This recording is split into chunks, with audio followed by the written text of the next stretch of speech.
Hai teman-teman, lagi cari kamera mirrorless full frame untuk pemula yang bagus dengan harga yang terjangkau. Ini dia nih, Nikon Z5.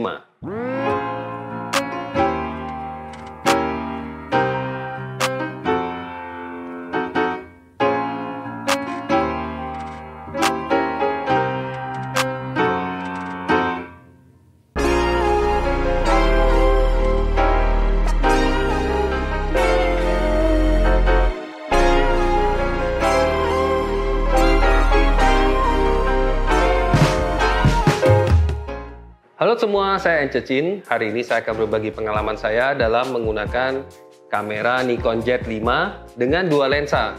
Nikkor 2450 yang saya pasang di kamera Z5 ini, dan juga Nikkor S50mm f1.8.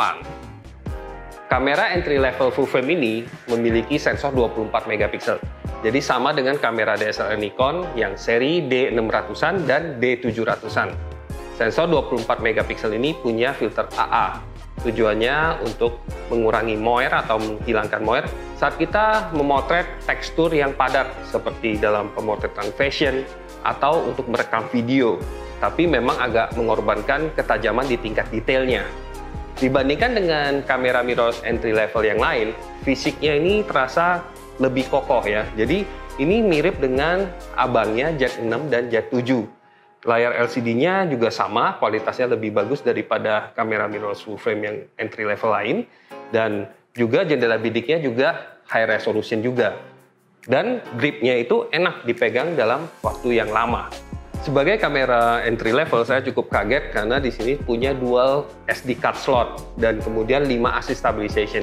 Jadi teman-teman yang mungkin bekerja dalam dokumentasi bisa merasa lebih tenang dengan ada backup ya dengan dual card slot ini. Dua-duanya menggunakan SD card, berbeda dengan Z6 atau Z7 yang menggunakan XQD card ya. Memang kalau yang Mark II baru SD card-nya ada. Jadi SD card merupakan memory card yang sering dipakai. Jadi menurut saya itu lebih bagus lah untuk yang entry level seperti ini. Saya berkesempatan mencoba kamera ini bersama seorang teman bernama Evita untuk foto-foto di area pantai di pesisir utara kota Tangerang. Dengan lensa 2450 ini terasa compact dan tidak berat ya, mirip dengan kamera DSLR yang APS-C, padahal ini full frame. Kualitasnya secara umum baik dan tajam, tapi tidak luar biasa.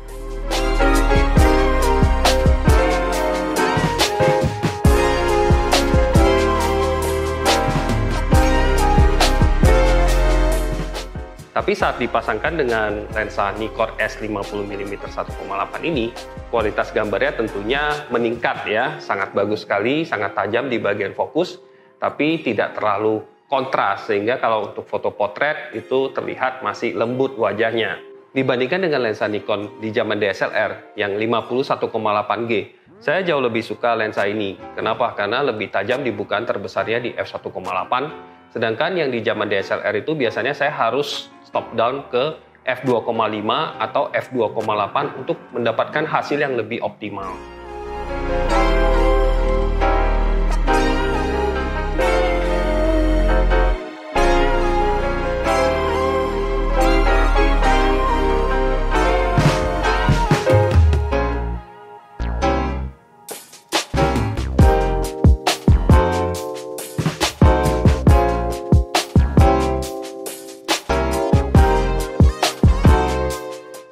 Menurut saya lensa ini salah satu lensa wajib nih bagi teman-teman yang menggunakan kamera Nikon Z.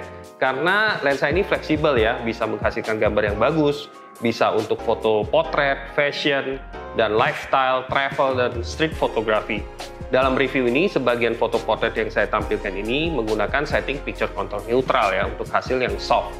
Setelah motret beberapa jam dan 500 foto lebih dengan menggunakan format RAW, baterainya ternyata masih oke banget nih, masih sisa 4 strip. Sebelumnya saya sempat khawatir, kenapa? Karena saya hanya dipinjemin satu baterai saja, dan ini adalah mirrorless. Jadi saya khawatir bahwa nanti baterainya habis waktu saya motret. Ternyata ini bisa 500 foto dan belum habis-habis gitu ya, jadi menarik sekali.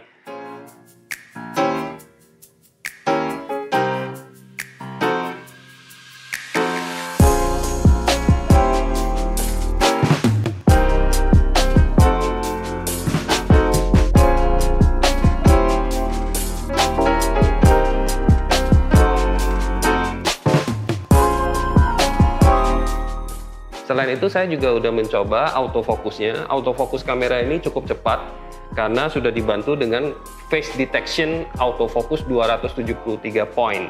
Jadi kalau untuk subjek tidak bergerak itu sama sekali tidak masalah. Untuk foto potret, lifestyle ini sangat terbantu karena sudah ada face dan eye detection.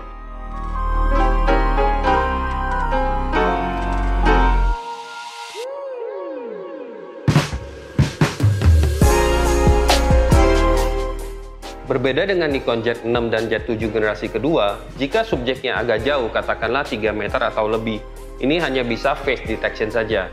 Kalau dari jarak dekat, misalnya 1 meter sampai 1,5 meter, baru bisa eye detection.